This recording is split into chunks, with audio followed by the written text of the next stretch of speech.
Details చూస్తే అణ్వాయుధ సామర్థ్యం గల బాబర్ 3 క్రూయిజ్ మిసైల్ను విజయవంతంగా ప్రయోగించామని పాకిస్తాన్ చేసిన ప్రకటనపై భిన్న స్వరాలు వినిపిస్తున్నాయి.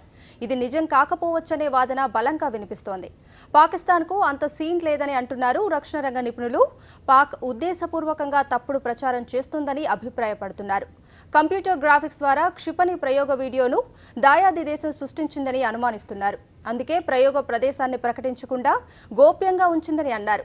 సబ్మెరైన్ నుంచి బజార్ 3 క్రూయిజ్ క్షిపణిని పాక్ విజయవంతంగా ప్రయోగించడం అనుమానాస్పదంగా ఉందని రక్షణ విశ్లేషకుడు పీకే సెహగల్ అభిప్రాయపడ్డారు. ఒకవేళ జరిగితే అది చైనా సాంకేతిక సహాయంతో చేసిందే అయి ఉండొచ్చని అన్నారు. मिसाइल टेक्नोलॉजी में बहुत आगे हैं और इसकी जो मिसाइल टेस्टिंग हुई थी दिसंबर में वो लैंड बेस थी. From land base to sea base में हमको बनाने के कई साल लगे. पाकिस्तान का ये कहना कि उसने ये बना लिए है और इसको टेस्ट फायर किया है इन एन अनडिस्क्लोज पोजीशन, ये हाईली सस्पिशियस है. मुझे नहीं लगता ये क्लेम उनका सही है, क्योंकि इस खेल में आप हमेशा ही कोशिश करते हो कि दुश्मन को डाउट में रखो. మరో 24 రోజుల్లో పంజాబ్ ఎన్నికలు జరగనున్నాయి. అకాలీదళ్, బీజేపీ, ఆమ్ ఆద్మీ పార్టీలు అభ్యర్థులను ప్రకటించేసి ప్రచార రంగంలో దూసుకుపోతున్నాయి. బుధవారం నుంచి నామినేషన్ల స్వీకరణ మొదలవుతుంది. కాంగ్రెస్ మాత్రం ఇంకా 40 స్థానాలకు అభ్యర్థులనే ప్రకటించలేదు. విదేశాల్లో సెలవులు గడిపి పార్టీ ఉపాధ్యక్షుడు రాహుల్ గాంధీ సోమవారమే భారత్ తిరిగి వచ్చారు. ఢిల్లీలో పంజాబ్ కాంగ్రెస్ నేతలతో సమావేశమై అభ్యర్థులను ఖరారు చేయనున్నారు. రాజకీయ నాయకుడిగా మారిన మాజీ క్రికెటర్ నవజోత్ సింగ్ సిద్ధు ఇప్పుడు పంజాబ్ రాజకీయాల్లో పెద్ద ప్రశ్నగా నిలిచారు. క్షణక్షణం మారే ఆయన డిమాండ్లను కాంగ్రెస్ తీర్చగలదా అన్నది ప్రస్తుతం చర్చనీయాంశంగా మారింది. కమలం నుంచి బయటకు వచ్చిన సిద్ధు కాంగ్రెస్లో చేరటం ఖాయమైపోయింది. కానీ ఆయన డిమాండ్ల లిస్టు మాత్రం కాంగ్రెస్ను భయపెడుతోంది.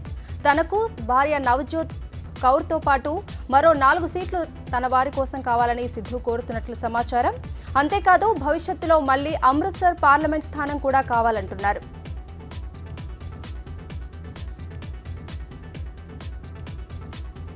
అమ్మ విషయంలో ప్రధాని మోదీకి మరోసారి సెటైర్ వేశారు ఢిల్లీ ముఖ్యమంత్రి అరవింద్ కేజ్రీవాల్. వైబ్రెంట్ గుజరాత్ సదస్సులో పాల్గొనడానికి గుజరాత్లో పర్యటిస్తున్న మోదీ ఉదయం తల్లి హీరాబెన్ను కలిసేందుకు వెళ్లారు. ఈ విషయాన్ని ట్విట్టర్లో పోస్ట్ చేశారు ఆయన. యోగా సాధన మానేసి అమ్మ దగ్గరకు వెళ్లానని పేర్కొన్నారు. దీనిపై ఢిల్లీ సీఎం అరవింద్ కేజ్రీవాల్ ఘాటుగా స్పందించారు. మా అమ్మ మాతోనే ఉంటారు, నిత్యం ఆమె ఆశీర్వాదం తీసుకుంటాను, కానీ ఆ విషయాన్ని ఇలా దండోరా వేసుకోనని కేజ్రీ ట్వీట్ చేశారు. అంతటితో ఆగకుండా వృద్ధురాలైన తల్లిని, భార్యను తమ దగ్గరే ఉంచుకోవాలని హిందూ ధర్మం, భారతీయ సంస్కృతి చెబుతున్నాయి. ప్రధాని నివాసం చాలా పెద్దది, హృదయాన్ని కూడా కాస్త విశాలం చేసుకోవాలని హితవు పలికారు. పెద్ద నోట్ల రద్దు నేపథ్యంలో 95 ఏళ్ల హీరాబెన్ స్వయంగా బ్యాంకుకు వెళ్లి నగదు బదిలీ చేసుకున్నప్పుడు కూడా మోదీపై ఫైర్ అయ్యారు కేజ్రీవాల్. అసెంబ్లీ ఎన్నికలకు ముందు గోవాలో అధికార బీజేపీకి ఎదురుదెబ్బ తగిలింది. బీజేపీ సంకీర్ణ ప్రభుత్వం నుంచి బయటకు వచ్చిన మహారాష్ట్రవాది గోమంతక్ పార్టీ ఎంజీపీ కొత్త కూటమి ఏర్పాటు చేసింది. శివసేన, గోసురక్ష మంచ్తో కలిసి కూటమిగా ఏర్పడింది. త్వరలో జరగనున్న అసెంబ్లీ ఎన్నికల్లో కలిసికట్టుగా పోటీ చేస్తామని 3 పార్టీలు ప్రకటించాయి. ఈ కూటమి ఏర్పాటుతో అధికార బీజేపీకి గట్టి పోటీ ఎదురవుతుందని రాజకీయ విశ్లేషకులు అంచనా వేస్తున్నారు. 40 అసెంబ్లీ స్థానాలున్న గోవా అసెంబ్లీకి ఫిబ్రవరి 4న ఎన్నికలు జరగనున్నాయి. 5 రాష్ట్రాల ఎన్నికల షెడ్యూల్ వెలువడిన మరుసటి రోజే బీజేపీ సంకీర్ణ ప్రభుత్వం నుంచి ఎంజీపీ బయటకు వచ్చింది. లక్ష్మీకాంత్ పట్సేకర్ ప్రభుత్వానికి మద్దతు ఉపసంహరించుకున్నట్లు ఈ నెల 5న గవర్నర్ మృదులా సిన్హాకు లేఖ రాసింది. 2012 ఎలక్షన్లలో బీజేపీ, ఎంజీపీ కలిసి పోటీ చేశాయి. ఈ ఎన్నికల్లో బీజేపీ 21, ఎంజీపీ 3 స్థానాల్లో గెలిచాయి. కర్నూలు జిల్లాలో వైఎస్ఆర్సీపీ అధినేత, ఏపీ ప్రతిపక్ష నేత వైఎస్ జగన్మోహన్ రెడ్డి చేపట్టిన రైతు భరోసా యాత్ర మొదటి విడత విజయవంతంగా ముగిసింది. జిల్లాలోని శ్రీశైలం నియోజకవర్గంలో 6 రోజుల పాటు రైతు భరోసా యాత్ర సాగింది. అప్పుల బాధలు తాళలేక, రుణమాఫీలు జరక్క ఆత్మహత్యలు చేసుకున్న రైతు కుటుంబాలకు భరోసా కల్పిస్తూ వైఎస్ జగన్ ముందుకు సాగారు. ఇందులో భాగంగా 3 రైతు కుటుంబాలను వైఎస్ జగన్ పరామర్శించారు. అలాగే సున్నిపెంటలో టీడీపీ వర్గీయుల చేతుల్లో హత్యకు గురైన వసంతరావు కుటుంబాన్ని కూడా జగన్ పరామర్శించారు. శ్రీశైలం జలాశయాన్ని పరిశీలించిన జగన్ నీటి లభ్యత గురించి అధికారులను అడిగి తెలుసుకున్నారు. మరోవైపు నియోజకవర్గంలోని 3 ప్రముఖ పుణ్యక్షేత్రాలను వైఎస్ జగన్ సందర్శించారు. శ్రీశైలం, ఓంకారం, మహానంది పుణ్యక్షేత్రాలను సందర్శించి ప్రత్యేక పూజలు నిర్వహించారు. దివంగత ముఖ్యమంత్రి వైఎస్ రాజశేఖర రెడ్డి పేదలకు 48 లక్షల ఇల్లు కట్టించారని వైఎస్ఆర్సీపీ అధినేత వైఎస్ జగన్ గుర్తు చేశారు. కానీ చంద్రబాబు 3 ఏళ్ల పాలనలో ఒక్కటంటే ఒక్క ఇల్లు కూడా కట్టించిన పాపాన పోలేదన్నారు. రైతు భరోసా యాత్రలో భాగంగా కర్నూలు జిల్లా గాజుపల్లెలో ఏర్పాటు చేసిన బహిరంగ సభలో వైఎస్ జగన్ ప్రసంగించారు. ఆ రోజుల్లో నాన్నగారు, ఆ దివంగత నేత ప్రీతమ నాయకుడు రాజశేఖర రెడ్డి గారు ప్రతి పేదవాడికి ఇల్లుండాలని, ఇల్లు లేని పరిస్థితి ఏ పేదవాడికి ఉండకూడదు అని దేశం మొత్తం 48 లక్షల ఇల్లులు కడితే ఒక్క మన రాష్ట్రంలోనే దేశంతో పోటీపడి ఆ దివంగత నేత ప్రీతమ నాయకుడు రాజశేఖర రెడ్డి గారి పాలనలో, నాన్నగారి పాలనలో 48 లక్షలు ఒక్క మన రాష్ట్రంలోనే కట్టి దేశంతో పోటీ పడ్డాం. ఇవాళ చంద్రబాబు నాయుడు గారి పాలన వచ్చి 3 సంవత్సరాలు అవుతా ఉంది. ఈ 3 సంవత్సరాల కాలంలో ఒక్కటంటే ఒక్క ఇల్లు కూడా ఇచ్చిన పాపాన పోలేదు చంద్రబాబు నాయుడు గారి ప్రభుత్వంలో. తుళ్లూరు మండలం వెంకటపాలెం నేషనల్ హైవే బాధితులు దీక్షకు దిగారు. 5 ఏళ్ల క్రితం కృష్ణా జిల్లా సూరాయపాలెం నుంచి గుంటూరు జిల్లాలోని మంగళగిరి వరకు జాతీయ రహదారి నిర్మాణం కోసం ప్రభుత్వం భూసేకరణ చేపట్టింది. భూసేకరణలో భాగంగా అప్పట్లో వెంకటపాలెంకు చెందిన కొందరు రైతులు ప్రభుత్వ నష్టపరిహారం సరిపోదంటూ భూములు ఇవ్వకుండా కోర్టును ఆశ్రయించారు. ఆ కేసు కోర్టులోనే ఉంది. టీడీపీ అధికారంలోకి వచ్చిన తర్వాత వెంకటపాలెం రైతులు తమ సమస్య పరిష్కరించమంటూ నేతలు అధికారుల చుట్టూ తిరిగినా ఫలితం లేకపోయింది. తాజాగా అమరావతిలో యాక్సెస్ రోడ్డు నిర్మాణం కోసం గతంలో భూసేకరణ క్రింద తీసుకున్న పొలంలో తవ్వటానికి డిఆర్డీఏ అధికారులు ప్రయత్నించారు. దీన్ని రైతులు అడ్డుకున్నారు. తమ సమస్య పరిష్కరించకుండా రోడ్డు ఎలా వేస్తారంటూ నిలదీశారు. వెంకటపాలెం గ్రామ పంచాయతీ సెంటర్లో బాధిత రైతులు దీక్షకు దిగారు. ముందు తమ పొలాన్ని ల్యాండ్ పూలింగ్ కింద తీసుకుని పరిహారం ఇచ్చిన తర్వాతే రోడ్లు వేయాలంటూ డిమాండ్ చేస్తున్నారు. పశ్చిమ గోదావరి జిల్లాలో అధికార పార్టీ నేత చింతమనేని ప్రభాకర్ పై సొంత పార్టీ నేతలే తీవ్ర విమర్శలు చేశారు. ఏలూరు టీడీపీ ఎంపీపీ రెడ్డి అనురాధ భర్త అప్పలనాయుడు దెందులూరు ఎమ్మెల్యేపై ఫైర్ అయ్యారు. ఎంపీపీ పదవి కట్టబెట్టడానికి చింతమనేని ప్రభాకర్ కొల్లేరు అమాయక ప్రజల నుంచి 40 లక్షలు తీసుకున్నారని ఆరోపించారు. వారికి పదవి కట్టబట్టేందుకు తమపై 2.5 ఏళ్లుగా ఒత్తిడి తీసుకువస్తున్నారని చెప్పారు. ఏలూరు ఎంపీపీ పదవికి రాజీనామా చేసిన రెడ్డి అనురాధ, అప్పలనాయుడు ఏలూరు నియోజకవర్గానికి చెందిన వాళ్లే ఎక్కువ మంది ఎంపీటీసీలు ఉన్నప్పటికీ చింతమనేని ప్రభాకర్ పెత్తనం చెలాయిస్తున్నారని ఆవేదన వ్యక్తం చేశారు.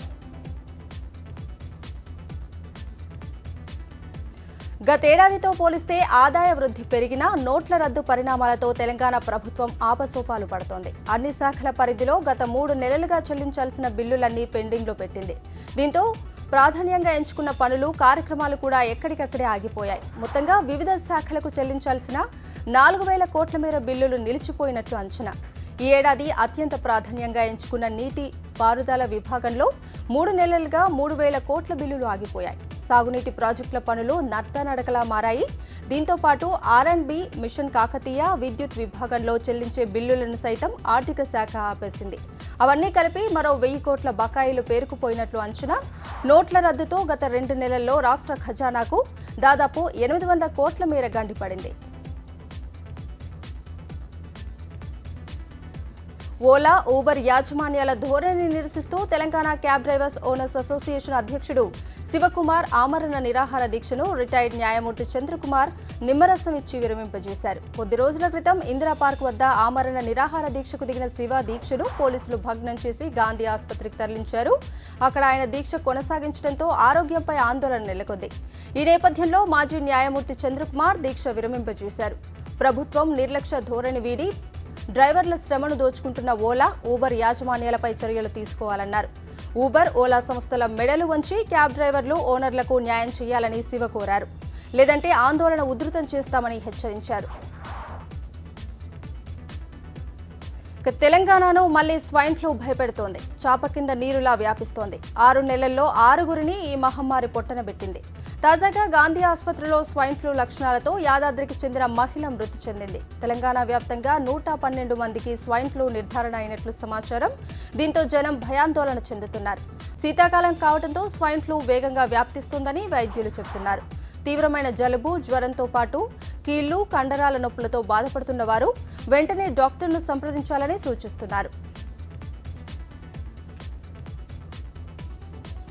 షూటింగ్లో చిరంజీవి ఒక హీరోలా కాకుండా అన్నయ్యలా ఉండేవారని ఖైదీ నెంబర్ 150 సినిమా డైరెక్టర్ వివి వినాయక్ అన్నారు. తూర్పుగోదావరి జిల్లా రాజమండ్రిలో థియేటర్ ప్రారంభోత్సవ కార్యక్రమంలో ఆయన పాల్గొన్నారు. సినిమా షూటింగ్లో బిజీగా ఉండటం వల్ల బంధువులతో సరైన సమయం గడపలేకపోయిన తనకు ఇప్పుడు అవకాశం వచ్చిందన్నారు. వివి వినాయక్ను చూసి గ్రామంలోని అభిమానులు హడావుడి చేశారు. ఫ్యాన్స్తో కలిసి వివి వినాయక్ ఫోటోలు దిగి సందడి చేశారు. ఖైదీ నెంబర్ 150 సినిమా ఖచ్చితంగా హిట్ అవుతుందన్నారు. హైదరాబాద్ క్రికెట్ అసోసియేషన్ ఎన్నికలు ఆసక్తికరంగా మారాయి. భారత క్రికెట్ జట్టు మాజీ కెప్టెన్ హైదరాబాదీ వాలా మహమ్మద్ అజారుద్దీన్ ఈసారి ఎన్నికల బరిలో దిగారు. హెచ్సీఏ అధ్యక్ష పదవికి ఆయన నామినేషన్ దాఖలు చేశారు. హెచ్సీఏను ప్రక్షాళన చేయడానికే తాను బరిలోకి దిగుతున్నానని అజూభాయ్ ప్రకటించారు. ఒకప్పుడు హెచ్సీఏ అంటే ఎంతో గౌరవం ఉండేదని, కానీ ఇప్పుడు అది లేదని అన్నారు. తాను ఎక్కడికి వెళ్లినా హైదరాబాద్ క్రికెట్ గురించి చులకనగా మాట్లాడడం బాధించిందన్నారు. అజార్ ఎంట్రీతో హెచ్సీఏ ఎలక్షన్స్ హాట్గా మారాయి. అయితే తాను ఏ క్లబ్ నుంచి నామినేషన్ దాఖలు చేశాడన్న విషయం మాత్రం ఇంకా వెల్లడించలేదు. స్పీడ్ న్యూస్ లో షార్ట్ బ్రేక్ తీసుకుందాం. Stay with us.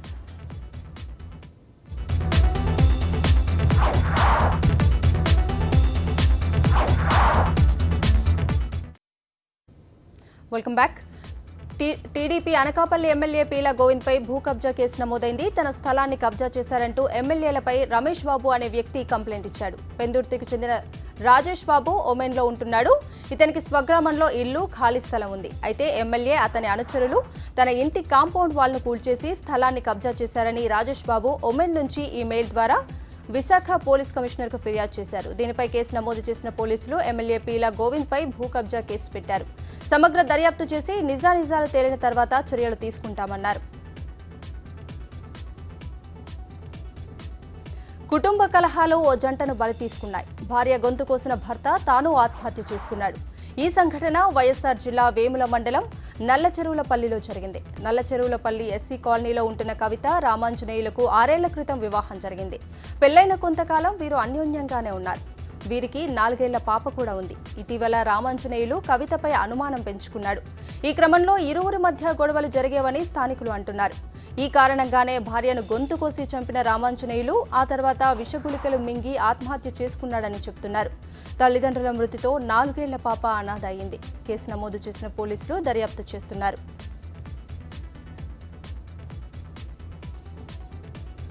కరీంనగర్ జిల్లా ఎస్ఆర్ఎస్పీ కెనాల్లో 2 బాలికల మృతదేహాలు లభ్యమయ్యాయి. జిల్లాలోని గట్టుదుద్దినపల్లి గ్రామానికి చెందిన వరకోలు అఖిల, వరకోలు ప్రత్యూష బట్టలు ఉతికేందుకు కెనాల్కు వెళ్లారు. నీటి ప్రవాహం ఎక్కువగా ఉండటంతో 2 నీటిలో మునిగి చనిపోయారు. 2 అమ్మాయిలు ఇంటికి తిరిగి రాకపోవడంతో తల్లిదండ్రులు పోలీసులకు ఫిర్యాదు చేశారు. విచారణలో భాగంగా పోలీసులు ఎస్ఆర్ఎస్పీ కెనాల్ అధికారులకు కెనాల్లో నీటిని నిలిపివేయమని చెప్పి వెతకడంతో 2 మృతదేహాలు ఆచూకీ దొరికాయి. హుజూర్ నగర్ మండలం పెద్దపాపయ్యపల్లి కాలువ వద్ద అఖిల మృతదేహాన్ని గుర్తించిన పోలీసులు ప్రమాదవశాత్తుగానే మరణించినట్లు నిర్ధారించారు. ఏపీ రాజధాని అడ్డాగా చేసుకుని అక్రమాలకు పాల్పడుతున్న ఇసుకాసురులపై విజిలెన్స్ అధికారులు దాడులు చేశారు. విజయవాడలోని రామలింగేశ్వర్ నగర్ స్కూల్ బ్రిడ్జ్, మాచవరంలోని పడవల రేవు వద్ద అక్రమంగా ఇసుక విక్రయాలపై విజిలెన్స్ అధికారులు దాడులు చేసి 4 ట్రాక్టర్లు, ఓ లారీని స్వాధీనం చేసుకున్నారు. అనంతరం అక్రమంగా ఇసుకను నిల్వ చేసిన ప్రదేశాలను పరిశీలించారు. ఇసుక అక్రమ వ్యాపారాలపై కేసులు నమోదు చేస్తున్నట్లు vigilance and enforcement GSP Vijaypal తెలిపారు. ప్రభుత్వ అనుమతి లేకుండా ఇసుక నిల్వ చేసినా, అక్రమ వ్యాపారం చేసినా కఠిన చర్యలు తప్పవని హెచ్చరించారు. పెద్దపల్లి జిల్లా గోదావరిఖని శివారు ప్రాంతాల్లో పోలీసులు కార్డన్ సెర్చ్ నిర్వహించారు. ఇందిరానగర్, రాజీవ్ నగర్, సంజీవ్ గాంధీ నగర్ ప్రాంతాలలో పోలీసులు 4 గంటల పాటు సోదాలు చేశారు. 1 టౌన్ సీఐ, ఎస్ఐలతో పాటు 100 మంది పోలీసులు కాలనీలో మోహరించారు. ఇళ్లలో నివసిస్తున్న వారిని వివరాలు సేకరించి వారికి సంబంధించిన వాహనాలను పరిశీలించారు. ధృవీకరణ పత్రాలు లేని 30 బైక్లతో పాటు ఓ కారు, ఆటోను స్వాధీనం చేసుకున్నారు. నిరుపేదలకు అందాల్సిన కిరోసిన్, అక్రమంగా నిల్వ ఉంచిన 60 లీటర్లను స్వాధీనం చేసుకున్నారు. అలాగే ఇళ్లలో దాచి ఉంచిన బొగ్గుతో పాటు అనుమానితుల వివరాలను సేకరించారు. అలాగే దుకాణాలలో నిషేధిత గుట్కా ప్యాకెట్ల విక్రయాలపై ఆరా తీశారు.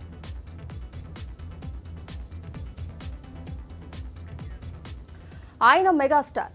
దాదాపు 9 ఏళ్ల తర్వాత మళ్లీ స్క్రీన్ మీదకొస్తున్నారు. పైగా సినిమా రిలీజ్కు కొన్ని గంటలే మిగిలి ఉంది. ఈ హడావుడిలో వరుసగా టీవీ ఛానళ్లకు ఇంటర్వ్యూల కోసం సిద్ధమయ్యారు. సాక్షి టీవీ ఇంటర్వ్యూ కోసం రెడీ అయిన చిరంజీవి చివరి క్షణంలో ఆశ్చర్యానికి గురయ్యారు. ఆయన ఆశ్చర్యానికి కారణమేంటో మీరే చూడండి.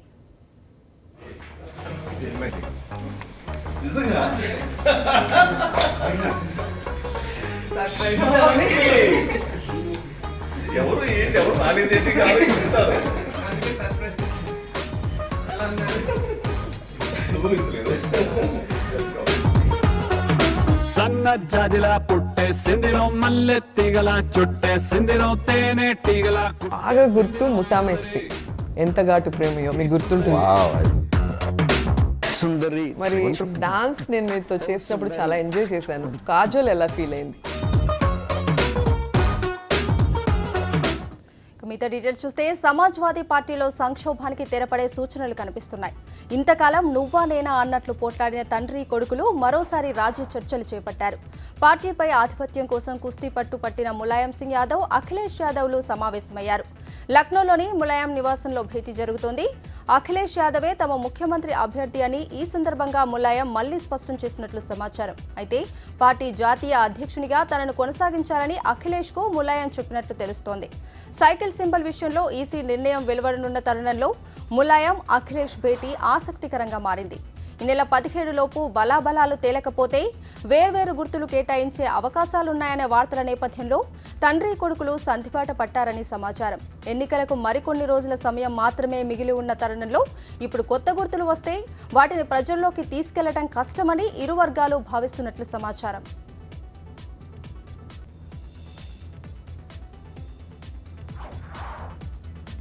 పెద్ద నోట్ల రద్దు నిర్ణయం వెలువడిన తర్వాత బ్యాంకుల్లో డిపాజిట్ అయిన నగదుపై ఆదాయపు పన్ను శాఖ వివరణ ఇచ్చింది.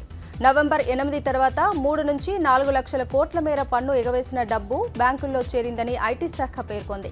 కేవలం 60 లక్షల అకౌంట్లలో 2 లక్షల కంటే ఎక్కువ జమయ్యాయని తెలిపింది.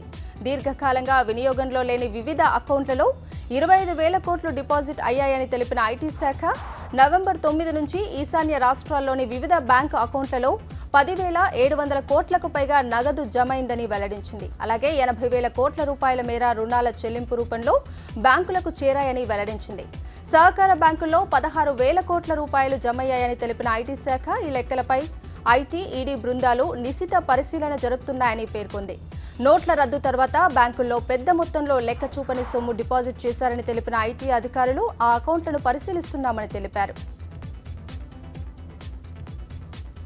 నోట్ల రద్దు అనంతరం దేశవ్యాప్తంగా ముమ్మరంగా సోదాలు నిర్వహిస్తున్న ఐటీ శాఖ భారీ మొత్తంలో నగదును స్వాధీనం చేసుకుంటుంది. ఇప్పటి వరకు 5,343 కోట్ల నగదు సీజ్ చేసినట్లు ఐటీ శాఖ పేర్కొంది. 611 కోట్ల విలువైన ఆభరణాలను జప్తు చేశారు. జప్తు చేసిన 114 కోట్ల మేర కొత్త నోట్లు ఉన్నాయి. నవంబర్ 9 నుంచి జనవరి 8 మధ్య ఐటీ అధికారులు ఆదాయపు పన్ను చట్టం కింద 1,156 సోదాలు, విచారణలు జరిపారు. పన్ను ఎగవేత, హవాలా వ్యాపారం ఆరోపణలపై వివిధ సంస్థలకు 5,184 నోటీసులు ఇచ్చారు. 535 కేసులను సిబిఐ, ఎన్ఫోర్స్మెంట్ డైరెక్టరేట్లకు ఐటీ అధికారులు సిఫార్సు చేశారు. అలాగే నోట్ల రద్దు సమయంలో నల్లధనాన్ని దాచుకునేందుకు సహకార బ్యాంకులు బాగా ఉపయోగపడ్డాయని ఐటీ శాఖ పేర్కొంది. పెద్ద నోట్ల రద్దుపై ఆర్బీఐ ఒక్క రోజులోనే నిర్ణయం తీసుకుందట. 500, 1000 రూపాయల నోట్లు రద్దు చేయాలని కేంద్ర ప్రభుత్వం సూచించిన మరుసటి రోజే రిజర్వ్ బ్యాంక్ అందుకు అంగీకారం తెలిపింది. ఈ మేరకు వీరప్ప మొయిలీ నేతృత్వంలోని ఆర్థిక వ్యవహారాల పార్లమెంటరీ కమిటీకి ఆర్బీఐ ఓ నివేదిక సమర్పించింది. డిసెంబర్ 22న సమర్పించిన ఆ నివేదికలో నోట్ల రద్దు నిర్ణయానికి దారితీసిన పరిస్థితులను ఆర్బీఐ పేర్కొంది. పెద్ద నోట్లు రద్దు చేయాలని 2016 నవంబర్ 7న కేంద్ర ప్రభుత్వం ఆర్బీఐకి సూచించింది. నకిలీ నోట్ల చెలామణిని అడ్డుకునేందుకు, తీవ్రవాదుల ఆర్థిక మూలాలను పెకిలించేందుకు, నల్లధనం వెలికి తీసేందుకు 500, 1000 రూపాయల నోట్లను ఉపసంహరించుకోవాలని రిజర్వ్ బ్యాంకుకు కేంద్రం కోరింది. ఈ సూచనపై స్పందించిన ఆర్బీఐ నవంబర్ 8 సాయంత్రం పెద్ద నోట్లను రద్దు చేస్తూ నిర్ణయం తీసుకుంది. తర్వాత అదే రోజు రాత్రి 8 గంటలకు ప్రధాని మోదీ నిర్ణయం ప్రకటించారు. ప్రధాని నరేంద్ర మోదీ ప్రారంభించిన e wallet Bharat interface for money భీమ్ యాప్ దుమ్ము రేపుతోంది. 10 రోజుల్లోనే 1 కోటి డౌన్లోడ్స్ను అందుకుంది. డిసెంబర్ 30న ఈ యాప్ను మోదీ లాంచ్ చేశారు.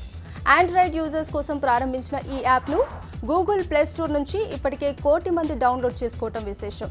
10 రోజుల్లోనే ఈ యాప్కు ఇంత ఆదరణ రావడంపై ప్రధాని సంతోషం వ్యక్తం చేశారు.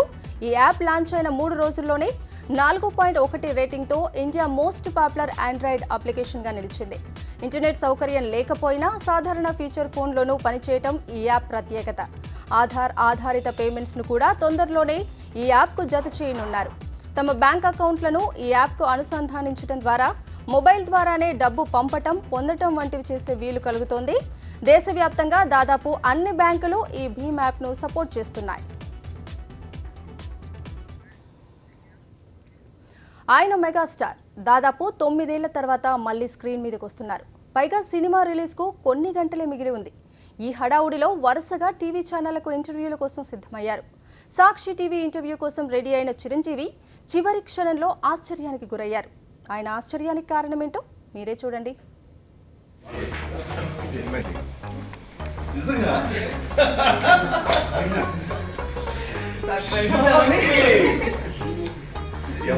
ఎవరు నాలుగేంటి కాదు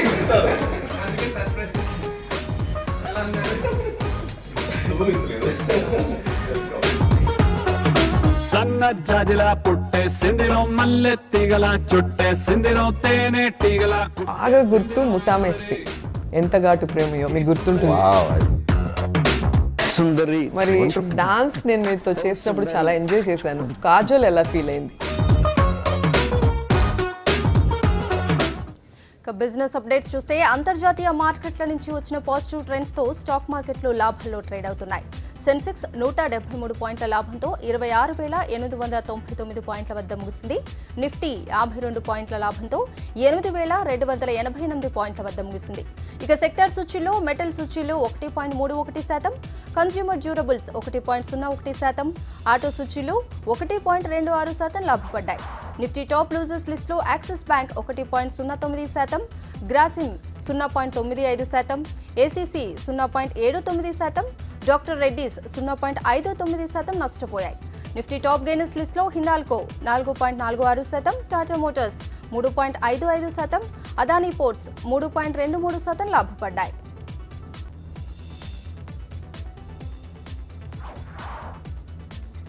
డ్రైవర్లకు అదనపు ఆదాయం అందించడంతో పాటు వారికి కావాల్సిన మౌలిక సదుపాయాలు కల్పించేందుకు కొత్త రకం యాప్తో ముందుకొచ్చింది ఫోర్టిగో లాజిస్టిక్స్ సంస్థ. క్లౌడ్ నెట్వర్క్ ద్వారా అటు వినియోగదారులకు ఇటు ట్రక్ ఓనర్స్కు ఆన్లైన్ పేమెంట్ సదుపాయం కూడా కల్పించనున్నట్లు సంస్థ కో-ఫౌండర్ వివేక్ మల్హోత్రా తెలిపారు. అంతేకాదు ఇంజిన్ ఆయిల్ కార్పొరేషన్తో ఒప్పందం కుదుర్చుకున్న ఫోర్టిగో ట్రక్ పార్కింగ్తో పాటు ఇంధనంలో డిస్కౌంట్స్ ఇవ్వనున్నట్లు తెలిపింది. ఎక్కడా కూడా క్యాష్ లేకుండా ట్రాన్సాక్షన్స్ జరిపే విధంగా ఈ యాప్ను రూపొందించినట్లు ఫోర్టిగో తెలిపింది. మొత్తం దేశవ్యాప్తంగా 800 ప్రదేశాల్లో లారీ పార్కింగ్ సదుపాయాల కల్పన చేయాలని లక్ష్యంగా పెట్టుకుని ఫోర్టిగో ఇప్పటికే 100 ప్రదేశాల్లో ఈ సదుపాయాలను ఏర్పాటు చేసింది.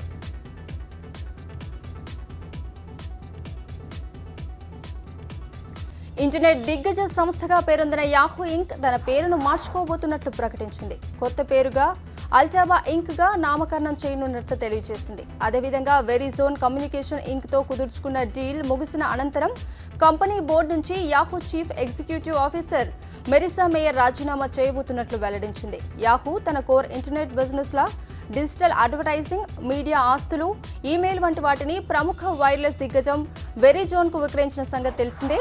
అయితే మరొక వైపు వెరీజోన్ యాహూలతో ఈ డీల్ కుదుర్చుకున్న తర్వాత ఆ కంపెనీలో 2 సార్లు అతి భారీ మొత్తంలో డేటా చోరీ జరిగినట్లు వెల్లడైంది. మొదటిసారి 500 మిలియన్ కస్టమర్ అకౌంట్లు, రెండోసారి 100 కోట్లకు పైగా అకౌంట్లు చోరీకి గురైనట్లు తెలిసింది. దీంతో వెరీజోన్ యాహూతో కుదుర్చుకున్న డీల్లో మార్పులు చేయనున్నట్టు లేదా ఆ లావాదేవీలను ఆపివేయనుందని వార్తలు వినిపిస్తున్నాయి. జియోని బ్రాండ్ అంబాసిడర్ గా క్రికెటర్ విరాట్ కోహ్లీ వ్యవహరించనున్నారు. ఈ మేరకు కోహ్లీతో ఒక ఒప్పందం కుదుర్చుకున్నామని జియోని తెలిపింది. ఇప్పటికే తమ సంస్థకు ప్రముఖ హిందీ సినిమా నటి ఆలియా భట్ బ్రాండ్ అంబాసిడర్ గా వ్యవహరిస్తున్నారు. జియోని త్వరలో చేపట్టబోయే ప్రచార కార్యక్రమాల్లో విరాట్ పాల్గొంటారని, తమ బ్రాండ్ కొత్త శిఖరాలకు చేరటానికి ఆలియాతో కలిసి ఆయన ఇతోధికంగా తోడ్పడతారని కంపెనీ అంటోంది. గత 4 ఏళ్లలో 1.2 కోట్ల మొబైల్స్ ను విక్రయించిన జియోని భారత్లో తమకు ప్రస్తుతం 100 బ్రాండ్ స్టోర్స్ ఉన్నాయని తెలిపింది.